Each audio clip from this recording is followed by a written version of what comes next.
All right, my parents decided to give their 2023 Ford Bronco a little bit more attitude and protection with a front bumper brush guard from Weston.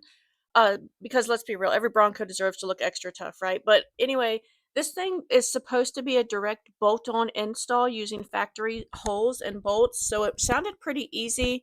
But there was a quick little hiccup. So Ford apparently decided not to include the bolts that we actually needed.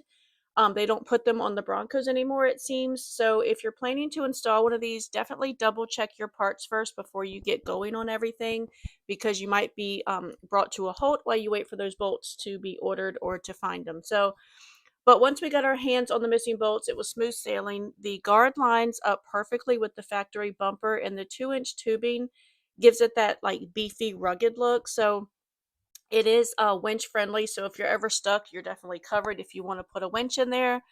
The thing looks awesome. It protects the front end and was totally worth the install, even with the unexpected like bolt scavenger hunt that we had to go on. But if you've got a Bronco and want that extra layer of protection and style, this Weston product is definitely a solid upgrade. But again, we did add this one to a 2023 full size four door Bronco. We definitely think it looks great. Just be sure to check your bolts and parts that you're going to need to put it on your truck before you get going, because you might have to go on a quick search to find them. But overall, we're pretty happy with it, even with the slight hiccup. We definitely love the way it looks, and we hope it works for you too.